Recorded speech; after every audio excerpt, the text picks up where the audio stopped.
من أرض الحضارة، من مهد التاريخ، من بين رمال الأهرامات التي شهدت ميلاد الإنسانية. تنطلق اليوم مراكب الشمس تحمل على أجنحتها 25 فنانا من شتى بقاع الأرض، جاءوا إلى مصر أرض الجمال والنور ليرسموا بألوانهم قصة. هنا لغة مصر.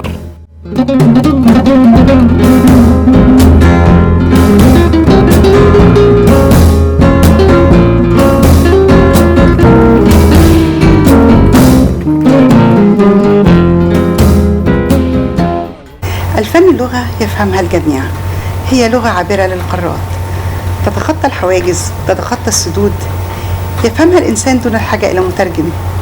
وإحنا في جاليري حول العالم بنعبر كل الحواجز، نتخطى كل الحدود، بنخاطب النفس ونخاطب الروح ونستمتع معا بجاليري حول العالم.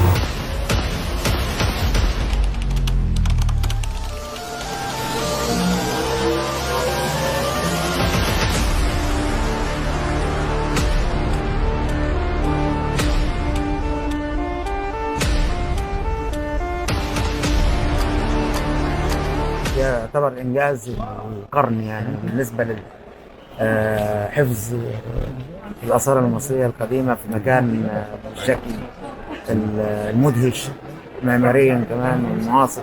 يمكن فخر مصر من أكبر متاحف العالم. هو مرجوع لوحده المتحف المصري الكبير.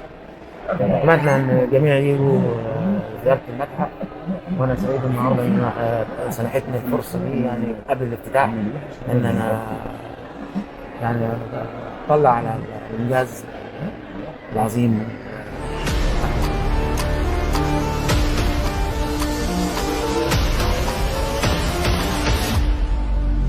هذا فخر فخر فخر للمصري، للفقير والغني، وكل ما هو مصري لازم يرفع راسه لفوق عشان هذا الحدث الكبير، هذا الكم من التراث العالمي الموجود في هذا المكان.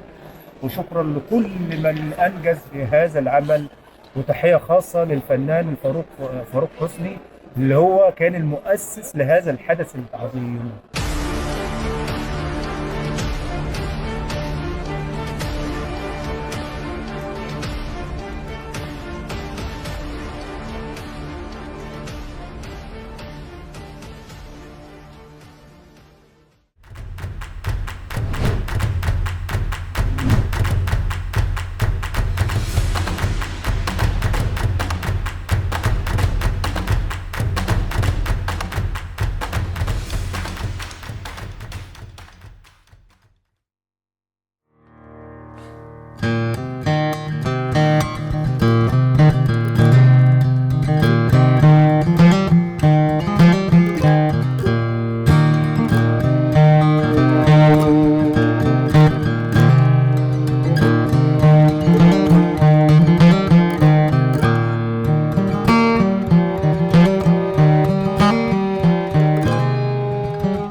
الأستاذة نسيبة العيادي، فنانة تشكيلية وشاعرة.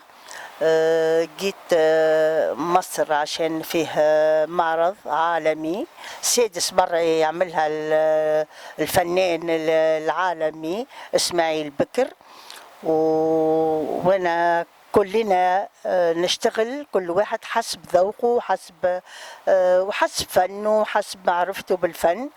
أنا رأيت أن أعمل لوحة تجمع بين الحضارة التونسية، بما أني تونسية، تجمع بين الحضارة التونسية والحضارة المصرية، تتمثل في جمع بين زهرة اللوز وزهرة الياسمين في تونس، لما لهما الاثنان من مزايا تعود على الإنسان الفرعوني الأول والإنسان القديم في تونس. وإلى الآن لسه هذه الأزهار صالحة أن نعمل بها هذه المواد، مواد تجميل، مواد في الصحة، مواد في الفن، في الزينة.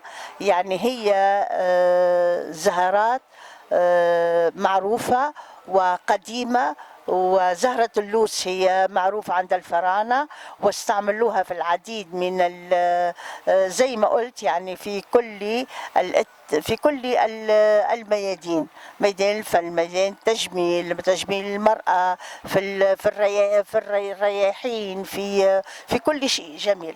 عملت إذن هذه اللوحة، لوحة كبيرة، وناوية إن شاء الله أعمل لوحة تانية عن الحروفيات. أنا كنت أشتغل عن كل أنواع الرسم رسم كل شيء، يعني الرسم الواقعي. ودلوقتي عملت اختصاص في الحروفيات عشان أعترف به، أكون به معروفة أكثر يعني. وألف شكر.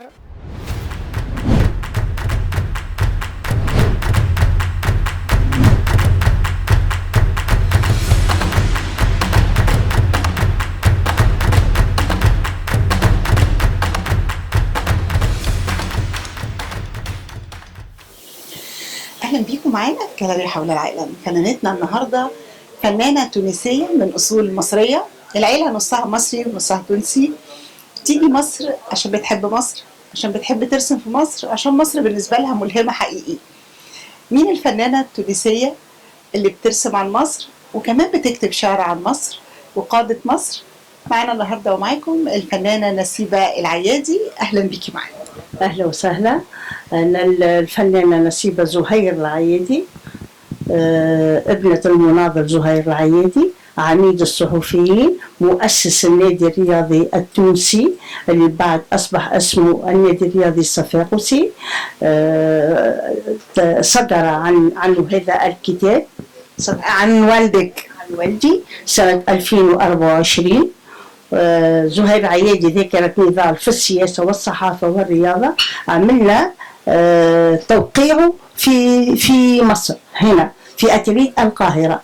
ما هو يعني هو الوالد اصلا مصري من جذور مصريه، صح كده؟ مصرية طبعا، عشان كده جمعت العيلة عشان يحضروا هذا التوقيع ويعرفوا ابن عمهم هو مين. هنا موجود في مصر اولاد عمومه والدك ووالدتك، مش كده؟ هم برضو اصلا كانوا قرايب؟ نعم كانوا قرايب وابناء عمهم موجودين. هو الاصل الاصيل من اسكندريه، وبس توزعوا دلوقتي في مدينه نصر، في الاسماعيليه، في القاهره، في كل مكان يعني. وجمعتي العيله بقى وكلمتيهم عن والدك بقى، والكتاب اللي اتكتب عنه تم توقيعه في مصر. طبعا تم توقيعه، ووقع توقيعه من طرف حفيد بيرم التونسي. حفيد بيرم التونسي هو اللي عشان يقدم الكتاب، لأن بيرم التونسي هو تونسي، وهو نفسه قدم أن كان ليه علاقة مع والدي كان يكتب باللغة الفرنسوية، هاجم الاستعمار الفرنسي باللغة الفرنسوية، وبيرم التونسي باللغة العربية، بس كانت لهما نفس النظرة، نفس الأهداف، نفس التوجه نعم، من اجتماعي سياسي اقتصادي كل شيء يعني. في عهد الاستعمار عاش في نفس الفترة. كل هذا الثراء والغنى في شخصية الوالد انتقلت بقى، يعني هل تورث العظمة؟ يعني إذا قلنا إنه الوالد كان رجل سياسي ومناضل وفي نفس الوقت عنده توجهات اجتماعية ورياضية وأسس نادي رياضي، يعني كان في كل المجالات أو على كل الأصعدة قد كده مؤثر، كيف انتقل التأثير؟ والله بالنسبة للتأثير في الفن لا، ما كانش فيه تأثير، عشان ما كانش يحبني أرسم.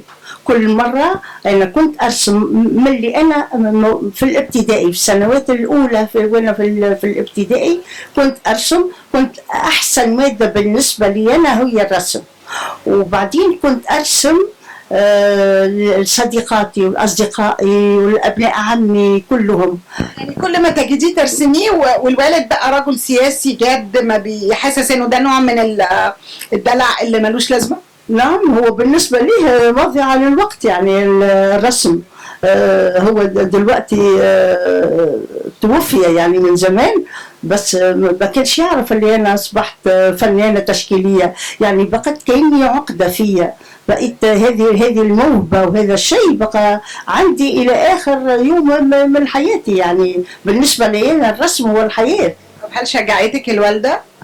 الوالدة كمان، الوالدة كانت تشجعني، بالعكس الوالدة هي اللي كانت بتشجعني. نعم. امتى اكتشفتي بقى؟ يعني بتقولي في المدرسة كانت حصة الرسم أو بتقولوا عليها فترة الرسم كانت هي المفضلة بالنسبة لي؟ هي المفضلة بالنسبة لي. لو كان عندي دروس مثلا في الرياضيات، في الفرنسية، في العربية، كنت أعملها هي الأولى، أنتهي منها بسرعة، وبعدين أخذ الرسم وأبهر يعني، وأعمل كل شيء على راحتي يعني. تخلصي كل الحاجات التانية عشان تتفرغي للرسم؟ حتى أتفرغ للرسم. نعم. جميل جدا. طيب المواهب عندك متعددة وهنتكلم عنها بعد شوية، مش هحرقها دلوقتي، بس كنت عايزة أعرف كملتي رحلة زي درستي رسم أو فن تشكيلي، دخلتي كلية فن يعني فنون، عملتي إيه؟ والله في الأول بديت وحدي مع المعلمين والأساتذة اللي كانوا يدرسونا وكل شيء، وبعدين لما دخلت الجامعة كنت إلى جانب الدراسة متاعي كنت أحيانا أرسم نفسي، يعني أكون في جمعيات أو أكون مع أساتذة جامعيين. يعني العديد من الأساتذة الجامعيين تعلمت عنهم كثير من الأشياء. فحضرتي ورش بقى واكتسبتي الخبرة؟ طبعا بدون شك بدون شك. فأساتذة جامعيين يعني كنت معاهم وكنت أرسم معاهم وكل شيء، بس في كل مرة كانوا ينبهروا بالعمل متاعي، وكل مرة يقولوا لي أنت ليه تيجي عندنا يعني بصراحة يعني. جميل جدا. طيب يعني إذا الشهادة جت من أهل الخبرة وأهل العلم وأهل المعرفة بتبقى شهادة مقدرة، يعني إذا الشهادة جت تعتبر توثيق للموهبة يعني. نعم نعم، هذا ما حصل يعني. طيب احكي لي بقى ايه اللي بيلهمك؟ يعني انا شايفه اللوحه دي هنتكلم عنها، بس انا عايزه اعرف ايه الحاجه اللي تلهمك، ايه الانسبيريشن، ايه الحاجه اللي بتحركك عشان ترسمي؟ الحاجه اللي حركتني هي اني عايزه اعمل تواصل بين مصر وبين تونس. يعني دايما احس اني مصريه في اعماقي، اشعر اني مصريه اكثر من اللي انا تونسيه، وعشان كده أنا حاولت أجمع بين الحضارة التونسية والحضارة المصرية في هذه اللوحة. أخذت حضرتك بتتكلمي كمان اللهجة المصرية، ممكن تتكلمي مصري شوية عشان مشاهدينا يبقوا فاهمين؟ نعم. اللوحة دي جمعت فيها بين زهرة اللوتس القديمة الفرعونية القديمة، تتفتح وتوحي بالخلود بقى والحياة الجديدة والإعادة يعني الموت والرجوع الحياة. نفس الشيء بالنسبة للياسمين، زهرة الياسمين الموجودة في تونس. نفس الشيء، هي نفسها تتفتح في النهار وفي الليل في الليل تتقفل تاني. وبس ليه جمعت بين الاثنين؟ عشان كل واحدة كان لها مزايا يصنعوا منها مواد تجميل، يصنعوا منها مواد للصحة، مواد في الفن يستعملوها، يستعملوها للزينة. يعني عندهم مزايا كيف يعني نفس مشتركة، نفس المزايا موجودة هنا وهنا. المزايا والجمال والطيبة والرائحة الطيبة، ويصنعوا منها الطيبات، يصنعوا منها مواد تجميل، مواد للصحة. يعني هي هذه تمثل مصر وتلك تمثل تونس، فلقيتي نفس الجمال والمعنى في الاثنين، very inspiring. أنا يعني ألهمت دلوقتي من هذا الحديث يعني. هي مباركة يعني، شجرة اللوتس هي وردة مباركة، وفيها فيها كثير من الألوان، بس حتى الياسمين فيه لون الأصفر، فيه لون أبيض وفيه لون أصفر. جميل جدا، جميل. طيب عندنا موهبة تاني بقى غير موهبة الرسم، فن من نوع آخر وهو الشعر. بتكتبي شعر وكنتي بتكتبي وترمي او تكتبي وتنسي، يعني ما كنتيش بتحتفظي بيها. وحصل موقف فارق لفت نظرك بقى، احكي لنا الحدوته دي اللي حكيتيها لي قبل ما نبتدي نسجل. الحدوته دي هو اني من زمان يعني وانا اكتب الشعر، اكتب ازاي اكتبه يعني سبحان الله، تاتي هكذا يعني بيت وبيتين حتى اكون نايمه قبل ما انام تجي الابيات وحدها، اصحى من النوم واسجلها على ورقه وقلم. دائما ورقه وقلم موجودين عندي جنب السرير، اكتبها وبعدين احسنها واكملها الى اخره. تعيدي الصياغه بقى وتنقحي وكده. نقح وكل شيء، وبعدين اتركها يعني ما ارجعلهاش. بعدين بقيت هذه الحالة إلى زمن إلى الآن، يعني إلى الآن. في مرة من المرات زوجي الله يرحمه توفى السنة الفارطة، هو كان مدير رئيس عام الشركة التونسية للتوزيع، يعني هو اللي كان يصدر وينشر الكتب. قال لي قلت الناشر يعني بيعمل في مجال النشر، مسؤول في تونس كاملة، هو مسؤول على إدارة النشر التونسية الاستدي تبع الحكومة، يعني تبع الحكومة، الشركة التونسية للتوزيع. نعم. في مرة من المرات يعني أردت أن أقرأ له قصيدة، قلت تسمعني أقرأ لك هذه القصيدة. قرأتها، بعد ما قرأتها قال لي مين كتب القصيدة دي؟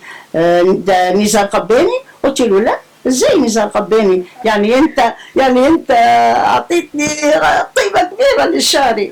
قال لي صح. قلت له مين؟ قال لي انت. قلت له انا. قال لي كده صح. قلت والله. قال لي عندك منها 8 أشعار تانية؟ قلت له طبعا. كم من واحدة؟ قال لي عندكش 30؟ قلت له عندي. قال لي ممكن تجمعهم كلهم ونعمل منهم كتاب، عشان هو يعرف دور النشر كلها. وكان يجي مصر. وبعدين هو رجل يعمل بالنشر، فهو يعني التقييم بتاعه تقييم معتمد، له من الثقافة والمعرفة ما يسمح له بهذا التقييم يعني. فهو عمل لك أول ديوان بقى، ممكن توريه للكاميرا كده، اسمه إيه؟ اسمه إكسير الكلمة واللون. يعني إيه إكسير الكلمة واللون؟ يعني جمعت فيه بين اللوحة وبين القصيدة. هذه اللوحات، هذه شوية نقطة اللوحات، يعني في بعض اللوحات ومع الأشعار، ليس كلها أشعار ليس على اللوحات، اللوحة واحدة والقصيدة واحدة، مش كل. هذا أبويا زهاردي، كان اسمه زهاردي، يكتب أسماء مستعارة عشان الاستعمار الفرنسي يتركوا يواصل كتاباته دون أن يعرفوا أنه هو اللي يكتب. جميل جدا. وكتبتي بقى الأشعار 30 هنا. صورة الرئيس عبد الفتاح السيسي رسمتها وأهديتها له، وهديت يعني دي صورة مرسومة؟ أنا تصورتها فوتوغرافيا يعني. لا، دي صورة أنا رسمتها متر على متر، رسمتها. وكان ده في مؤتمر دعم وطن، استدعوني في مؤتمر دعم وطن عشان يكرموا الوالد، لأنه كان عميد الصحفيين. التقيتي الرئيس السيسي؟ نعم، أعطيته اللوحة وأعطيته الكتاب، سلمتهم له في الاتحادية. رحت الاتحادية. واو. طب كتبتي كمان شعر عن الرئيس السيسي؟ طب ممكن تقري لنا بقى شعر نختم بيه كده الحوار الشيق ده؟ هي القصيدة طويلة، اقري لنا يعني مقطع منها. أي. هو عبد الفتاح لا ند له، نفحة الرحمن قبس من نور في ثرى الشرفاء، سطعت أنواره زاهية أعلى السماء، تبهج الأبصار وتحيي الهمم القعساء، ما عرف سوى الصدق لوطنه وكل الوفاء، أحس بمكائد الغير تحاك في خسة وخفاء، وطالت وطنه الحبيب الذي من أجله كرس عمرا فكان أشجع لواء، فانبرى أسدا عن عرينه ذائدا كل إباء، مناديا شعبه المصاب هلعا من مجهول لا يعرف له صدى، وكانت في انتظاره طريق وعرة ظلماء، ناداه كي يحضنه وهو في أشد الحاجة إلى الاحتواء. صوت إلهي، صوت إلهي نادى بالحق، فكيف لا يلبى النداء؟ فاحتشدوا حشرا لبيك اللهم لبيك، يا صفاء الأصفياء ويا أنبل النبلاء. الله عليكي، الله عليكي. لا، فنانة شاملة يعني زي ما بنقول في مصر، من الرسم للفن للتعبير، يعني فنانة في الكلمة وفي اللون فعلا. فنانة نسيبة العيادي، شرفتينا. ربنا يخليكم، مشكورة جدا، ومشكور كمان أستاذنا وفناننا إسماعيل بكر اللي هو اللي جمعنا عشان تعرفنا على بعض، تعرفنا. وهذه الحلقات اللي يقيمها من خلال التسجيلات اللي يقيم بها، يعني شيء رائع، شيء فوق الخيال. يعني ربنا يحميه وربنا يصونه إن شاء الله. امين يا رب. شكرا ليكي، دائما يبقى لكم الشكر الكبير على حسن المتابعة. إلى اللقاء. I've come from tomorrow, carrying thousands of years of civilization behind me, and before me, a future that's brilliantly lit. أنا تعلمت من أجدادي إن القوة مش في السلاح، القوة في فكرة تعيش. كل حرب بتسرق عمر، وكل سلام بيخلق حياة وبنى وعمار. من طيبة لمنف ولحد العاصمة الجديدة، جدودنا علمونا إن اللي يبني ويعلم دايما سابق الزمن. فاتحين أبوابنا لكل الثقافات، محتضنين لكل الديانات، لأننا زي أجدادنا بنؤمن إن سلامنا النهاردة هو حضارتنا بكرة. Our peace today is our civilization tomorrow.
Every painting tells a story.